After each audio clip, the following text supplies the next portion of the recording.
श्री शिवाय नमस्तुभ्यं। हर हर महादेव। दोस्तों जैसा कि आप सभी लोग जानते हैं कि 9 जून यानी मंगलवार वाले दिन इस पवित्र जून की सबसे बड़ी और सबसे विशेष कृष्ण पक्ष की नवमी तिथि पड़ रही है। और दोस्तों ये कोई साधारण तिथि नहीं है, ये वह दिन माना जाता है जिसका इंतजार बहुत सारे लोग पूरे साल भर करते हैं, क्योंकि जून में पड़ने वाली कृष्ण पक्ष की नवमी तिथि अपने आप में ही बहुत ज्यादा महत्वपूर्ण मानी जाती है। और जब यही कृष्ण पक्ष की नवमी तिथि मंगलवार वाले दिन पड़ जाए तो इसका महत्व कई गुना बढ़ जाता है। मेरी माता बहनों से निवेदन है, मेरे भाइयों से निवेदन है, मेरे जीजियों से निवेदन है कि इस दिन को बिल्कुल भी साधारण मत समझना, क्योंकि कई बार जीवन में कुछ ऐसे शुभ दिन आते हैं जिनमें किया गया छोटा सा उपाय भी इंसान की किस्मत बदल देता है।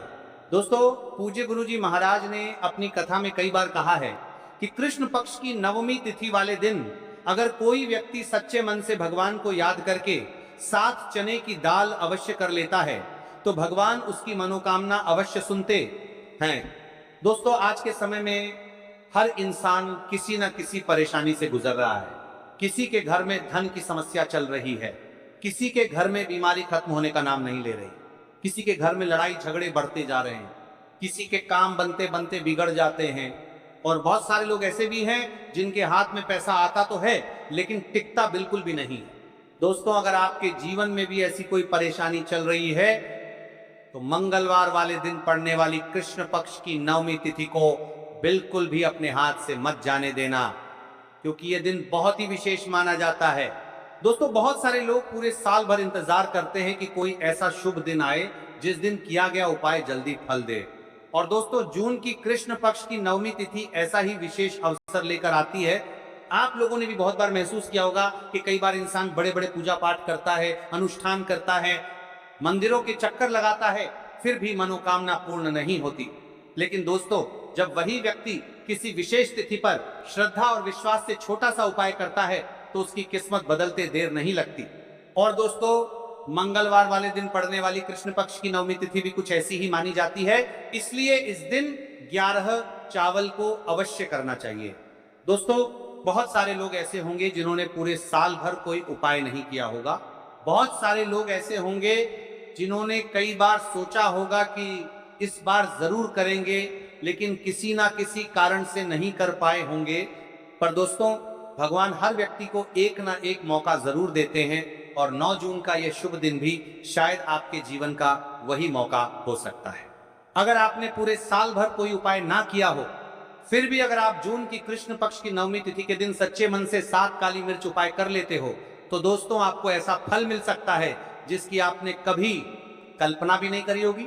क्योंकि दोस्तों, विशेष तिथि पर किया गया छोटा सा उपाय भी कई गुना ज्यादा फल देता है। और जब बात मंगलवार वाले दिन पड़ने वाली कृष्ण पक्ष की नवमी तिथि की आ जाए तो इसका महत्व और भी ज्यादा बढ़ जाता है। दोस्तों, देखा गया है कि बहुत सारे लोगों ने श्रद्धा और विश्वास से 5 धतूरे किया और उनके जीवन में बदलाव भी आया। किसी के घर की आर्थिक परेशानी दूर हुई, किसी का रुका हुआ काम बनने लगा, किसी के घर का क्लेश समाप्त हुआ तो किसी की वर्षों पुरानी मनोकामना पूर्ण हुई। इसीलिए दोस्तों, आप लोग भी इस शुभ कृष्ण पक्ष की नवमी तिथि को अपने हाथ से मत जाने देना, क्योंकि बार बार ऐसे शुभ संयोग नहीं बनते। दोस्तों, जून की कृष्ण पक्ष की नवमी तिथि अपने आप में ही बहुत पवित्र मानी जाती है।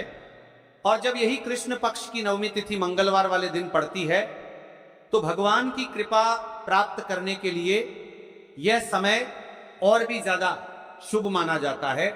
और दोस्तों, जब बात 7 चने की दाल की आती है तो इसका महत्व और भी ज्यादा बढ़ जाता है, क्योंकि 11 चावल ऐसा उपाय माना जाता है जिसे अगर कोई व्यक्ति श्रद्धा और विश्वास से करे तो भगवान उसकी प्रार्थना अवश्य सुनते हैं।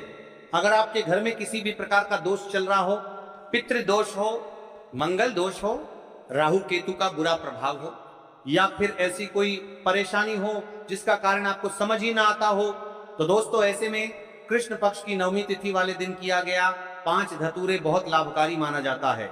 दोस्तों, कई बार इंसान बोलता है कि हम तो भगवान को मानते हैं फिर भी जीवन में दुख क्यों है। तो दोस्तों, शास्त्रों में कहा गया है कि कुछ विशेष तिथियां ऐसी होती हैं जिनमें भगवान को याद करके किया गया छोटा सा उपाय भी बहुत जल्दी फल देता है। और मंगलवार वाले दिन पड़ने वाली कृष्ण पक्ष की नवमी तिथि उन्हीं विशेष तिथियों में से एक मानी जाती है। इसलिए दोस्तों आप लोग इस दिन 7 चने की दाल अवश्य करना, भले ही छोटा करो लेकिन सच्चे मन से करना। दोस्तों आज हम आपको 11 चावल बहुत ही सरल भाषा में समझाने वाले हैं। इस वीडियो को देखने के बाद आपको किसी दूसरी वीडियो को देखने की जरूरत नहीं पड़ेगी, क्योंकि हम आपको एक एक बात बहुत अच्छे से समझाएंगे कि यह उपाय किसको करना है, किस समय करना है, कैसे करना है और किस भावना से करना है। तो चलिए दोस्तों, अब आगे वीडियो में हम आपको बताते हैं कि आखिर 7 काली मिर्च को करने की सही विधि क्या है। लेकिन उससे पहले अगर आप लोग हमारे चैनल पर नए हैं तो चैनल को सब्सक्राइब जरूर कर लेना, वीडियो को लाइक कर देना और कमेंट बॉक्स में श्री शिवाय नमस्तुभ्यं नमः शिवाय जरूर लिख देना। चाहो तो दुकान से भी ले सकते हो। ध्यान रहे, चावल अखंड और शुद्ध होने चाहिए। टूटे हुए दाने अशुभ माने जाते हैं। 11 दानों को अलग करके एक छोटे डिब्बे या पुड़िया में सुरक्षित रखना है। चावल अर्पण की विधि अब सुनिए महाराज जी, 11 चावल के दानों का प्रयोग कैसे करना है। अब देखिए महाराज जी, जैसे ही आपके चावल के दाने आप एक पुड़िया में रख लेते हैं, अब आपको शिव मंदिर में जाकर के इस उपाय को करना है। तो देखिए आप एकदम स्वच्छ जल से नहाट होकर के शिव मंदिर पहुंचे और आपको इस उपाय को करना है। तो देखिए कई सारी मेरी अन्य माताएं बहनें रहती हैं जो शिव मंदिर में जाति से ही दूसरी अन्य माता बहनों से सामग्री मांगने लगते हैं, जैसे कि वो जीजी अपने बेलपत्र लाए हो, क्या एक देना, आज मैं लाना भूल गई, वो जीजी थोड़े से फूल दे दो। तो देखिए आपको शिव मंदिर में जाकर के ये नहीं करना है। आप सिर्फ अपनी सामग्री से उपाय कीजिए और घर आ जाइए। ठीक है, जब मंदिर जाएं सबसे पहले शिवलिंग पर गंगा जल या शुद्ध जल चढ़ाएं। नमः शिवाय का जप करते हुए शिवलिंग का ध्यान करें।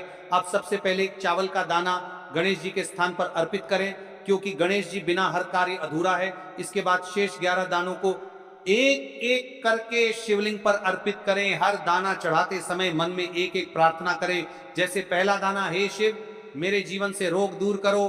दूसरा दाना, हे महादेव मेरे घर में सुख समृद्धि लाओ। तीसरा दाना, हे भोलेनाथ मेरे संतानों को रक्षा दो। चौथा दाना, मेरे व्यवसाय नौकरी में सफलता दो। पांचवा दाना, मेरे परिवार में एकता बनी रहे। इसी तरह हर दाने पर अपनी मनोकामना रखनी है। भावनाओं की शक्ति, महाराज जी ये ध्यान रखना बहुत जरूरी है कि चावल अर्पण करते समय मन शुद्ध होना चाहिए। अगर चावल चढ़ाते समय मन में संदेह होगा तो उपाय फल नहीं देगा, लेकिन यदि दानों को अर्पित करते समय हृदय से प्रार्थना होगी तो भगवान शिव तुरंत सुनेंगे। चावल का आध्यात्मिक प्रभाव, चावल का रंग सफेद है, यह शांति और पवित्रता का प्रतीक है। जब सफेद चावल शिवलिंग पर चढ़ाए जाते हैं तो यह साधक के जीवन से अज्ञान और अशांति को मिटाकर ज्ञान और सुख प्रदान करता है। 11 दाने सामूहिक रूप से पूर्णता का भाव लाते हैं। प्रत्येक दाना चढ़ाते समय यह मंत्र बोल सकते हैं, ओम त्र्यंबकं यजामहे सुगंधिं पुष्टिवर्धनम उर्वारुकमिव बंधनान मृत्युर्मुक्षीयमामृतात्, या केवल ओम नमः शिवाय का जाप भी पर्याप्त है। उपाय करते समय अनुभव, जब भक्त एक एक चावल का दाना अर्पित करता है तो वह अनुभव करता है कि उसका हर बोझ, हर कष्ट शिव जी को सौंप रहा है। हर दाना एक प्रतीक है दुख का बोझ हटाने का और सुख का द्वार खोलने का। अब देखिए महाराज जी, हम बात कर लेते हैं, एक चुटकी है हल्दी के बारे में, यानी एक चुटकी हल्दी के उपाय के बारे में। तो देखिए हल्दी का धार्मिक महत्व महाराज जी, हल्दी केवल रसोई की सामग्री नहीं है, यह भारतीय संस्कृति, आयुर्वेद और अध्यात्म तीनों का अभिन्न अंग है। हल्दी को संस्कृत में हरिद्रा कहा गया है। हरिद्रा शब्द का अर्थ है जो हर ले, रोग और अशुभता को दूर कर दे। शास्त्रों और पुराणों में हल्दी को मां लक्ष्मी का स्वरूप माना गया है। जहां हल्दी होती है वहां समृद्धि, सौभाग्य और सकारात्मक ऊर्जा का वास होता है। शादी ब्याह जैसे मंगल कार्यों में हल्दी का प्रयोग इसी कारण होता है। हल्दी को सर्वरोगनाशिनी कहा जाता है। ये शरीर की प्रतिरोधक क्षमता बढ़ाती है, मन को शुद्ध और शांत करती है और रोग शोक को दूर करती है। आध्यात्मिक दृष्टि से हल्दी साधक के आभामंडल को स्वर्णिम प्रकाश से भर देती है। और जब कोई व्यक्ति इस हल्दी वाले उपाय को करता है तो उसके जीवन से परेशानियां भी समाप्त होती है और मनोकामना भी पूर्ण होती है। जो मनोकामना बड़े बड़े पूजा पाठ अनुष्ठान से पूर्ण नहीं होती, वह मंत्र इन उपायों से पूर्ण हो जाती है। क्यों केवल एक चुटकी हल्दी? अब प्रश्न उठता है, केवल एक चुटकी ही क्यों? एक चुटकी का अर्थ है संकल्प और विश्वास। उपाय में परिमाण नहीं बल्कि भावना देखी जाती है। छोटी सी मात्रा में भी हल्दी अपार शक्ति प्रदान करती है। यदि उसे श्रद्धा से अर्पित किया जाए, उपाय का श्रेष्ठ समय, शास्त्रों में प्रत्येक उपाय का समय विशेष महत्व रखता है।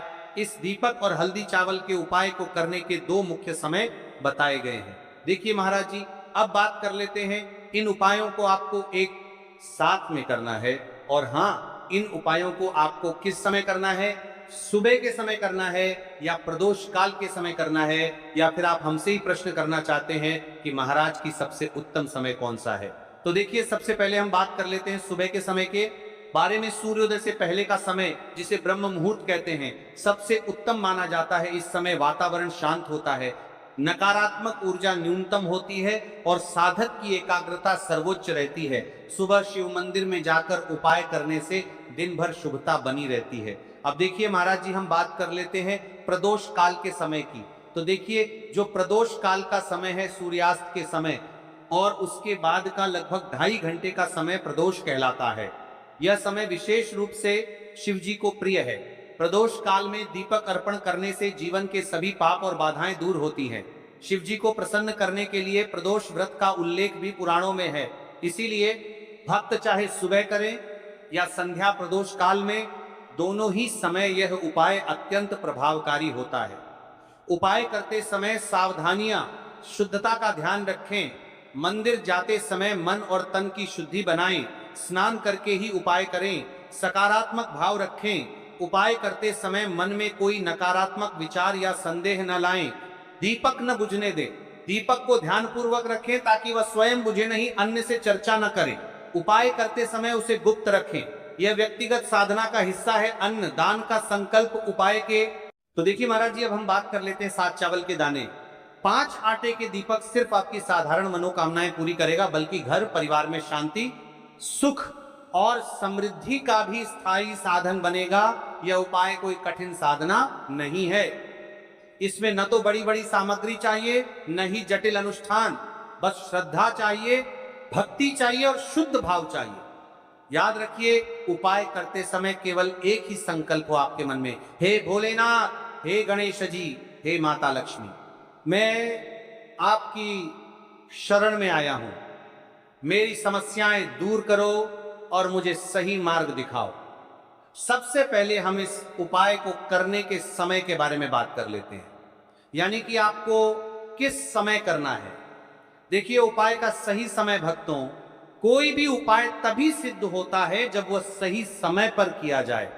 इसलिए आज मैं आपको बहुत विस्तार से बताऊंगा कि यह उपाय कब और कैसे करना है। सुबह का समय, सबसे पहले हम इस समय के बारे में बात कर लेते हैं। प्रातः काल का समय शिव पूजन और उपाय के लिए सर्वश्रेष्ठ माना गया है। आप सुबह 7 बजे से 12 बजे के बीच इस उपाय को कर सकते हैं। अगर आपके पास जल्दी का समय है तो 7 से 8 बजे के बीच करना सर्वोत्तम है। सुबह सबसे पहले शिवलिंग पर जल चढ़ाया जाता है, इसीलिए इस उपाय की शुरुआत भी जल से ही होगी। अब महाराज जी, हम बात कर लेते हैं विशेष प्रदोष काल के समय के बारे में। प्रदोष काल का समय कई माताएं, बहनें या घर के लोग सुबह के समय व्यस्त रहते हैं। ऐसे लोग इस उपाय को शाम के समय प्रदोष काल में कर सकते हैं। प्रदोष काल का समय साधारण सूर्यास्त से लगभग 2 घंटे पहले से 1 घंटे बाद तक माना जाता है। इस उपाय के लिए शाम 5 से 7 बजे तक का समय बहुत शुभ है। बरसात के मौसम में 7:30 या 8 बजे तक भी किया जा सकता है, लेकिन यह ध्यान रहे कि कई मंदिर 8 बजे बंद हो जाते हैं। अब यहीं पे कई सारे लोग हमसे ही प्रश्न कर लेते हैं कि महाराज जी, आप ही बता दीजिए कि सबसे उत्तम समय कौन सा है। तो देखिए, कौन सा समय चुने अगर आप दोनों उपाय 31 चावल और 5 दीपक साथ करना चाहते हैं तो सुबह का समय चुने। अगर आप केवल दीपक वाला उपाय करना चाहते हैं तो प्रदोष काल का समय भी उत्तम है, लेकिन यदि मनोकामना की पूर्ति और संपूर्ण फल की इच्छा रखते हैं तो सुबह का समय सबसे श्रेष्ठ रहेगा। उपाय की सामग्री के बारे में जान लेते हैं। अब देखिए महाराज जी, हम अब बात कर लेते हैं 7 चावल के दाने वाले उपाय के बारे में। ठीक है, देखिए, आपको 5 आटे की दीपक और 7 चावल के दाने वाले उपाय को साथ में ही करना है, लेकिन सबसे पहले हम बात कर लेते हैं 7 चावल के दाने वाले उपाय के बारे में। 7 चावल के दाने 7 अंक का विशेष महत्व है। यह पूर्णता और 7 लोकों का प्रतीक है। ध्यान रहे, ये चावल शुद्ध और अखंड होने चाहिए। फूटे हुए या टूटा हुआ कोई भी दाना नहीं चलेगा। इन्हें आप अपने घर की रसोई से भी ले सकते हैं।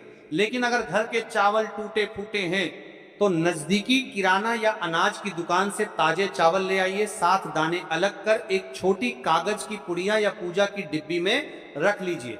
अब देखिए महाराज जी, हमारे साथ चावल के दाने तो हो गए, यानी कि आपके साथ चावल के दाने निकल कर रख लेना है। अब हम बात करते हैं, लेते हैं 5 आटे के दीपक के बारे में। 5 आटे के शुद्ध दीपक, 5 आटे के दीपक, ये दीपक साधारण गेहूं के आटे से बनाए जाएंगे। दीपक बनाते समय इसमें न नमक मिलाना है, न हल्दी, आटे से बस सादा शुद्ध दीपक बनाना है।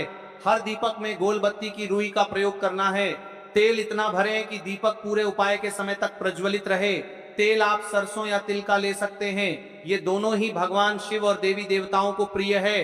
कई सारे लोगों के मन में यहाँ प्रश्न भी रहता है, तो देखिए इन उपायों को तो करना ही है, बाकी यदि कोई अन्य सामग्री लेकर जाना चाहते तो वो भी लेकर की जा सकता है।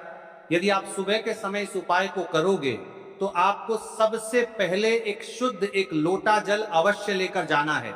सबसे पहले महादेव की शिवलिंग पर आपको एक लोटा जल समर्पित करना है, क्योंकि सुबह का समय है इसलिए शिव जी की शिवलिंग पर जल चढ़ेगा। उसके पश्चात हमें इस उपाय को करोगे तो तलब आपको सबसे पहले के समर्पित करना है, क्योंकि सुबह का समय है इसलिए शिव जी की शिवलिंग पर जल चढ़ेगा। उसके पश्चात हमें इस उपाय को करोगे। यदि आपको सबसे पहले की शिवलिंग पर जल चढ़ेगा, उसके पहले की शिवलिंग पर जल चढ़ेगा को करना है। अब जैसे कि कोई अन्य सामग्री लेकर के जाना चाहता है, बेलपत्र, पुष्प, चंदन या धूप अगर आप साथ ले जाना चाहें तो और भी उत्तम, पर याद रहे ये सिर्फ अन्य सामग्री है। मुख्य सामग्री सिर्फ 7 चावल, 5 आटे के दीपक। तो अब देखिए महाराज जी, हम सबसे पहले बात कर लेते हैं 5 आटे के दीपक बनाने की विधि, यानी कि आपको क्या क्या सामग्री मिलनी है और क्या नहीं मिलनी है। कई सारे लोग गलत तरीके से भी बनाते हैं।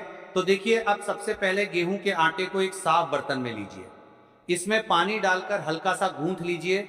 ध्यान रहे आटा बहुत सख्त भी ना हो और बहुत ढीला भी ना हो। अब इससे 5 छोटे दीपक बनाएं। दीपक बनाने का भाव होना चाहिए, हे प्रभु ये दीपक मेरे जीवन के अंधकार को मिटाने के लिए है। हर दीपक के बीच में जगह बनाइए ताकि उसमें रुई की बत्ती रखी जा सके। अब रुई से 5 गोल बत्तियां बनाइए। दीपकों में बत्तियां रखकर उन्हें तेल से भर दीजिए। तेल इतना होना चाहिए कि जब तक आप पूरा उपाय कर लें दीपक जलते रहे। ध्यान रहे दीपक टूटे नहीं और बराबर आकार के हों। इन दीपकों को एक साफ थाली या पत्तल में रखकर पूजा सामग्री के साथ मंदिर ले जाइए। विशेष ध्यान दें, आटे के दीपक बनाते समय हल्दी या नमक का प्रयोग बिल्कुल न करें। दीपक बनाते समय मन में शिव जी का नाम लें, ओम नमः शिवाय का जप करते रहें। ये दीपक ही इस उपाय की आत्मा है, क्योंकि इन्हीं से आपकी मनोकामनाएं पूर्ण होंगी। अब देखिए महाराज जी, हम बात कर लेते हैं एक निश्चित समय के बारे में, यानी कि आपको सुबह के समय उपाय करना है या प्रदोष काल के समय करना है। क्योंकि मेरी अन्य माता बहनें रहती है जो सुबह के समय उपाय करना चाहती है लेकिन उनके पास समय नहीं रहता है, तो मैं प्रदोष काल के समय भी कर सकती है। अब चलिए, जैसे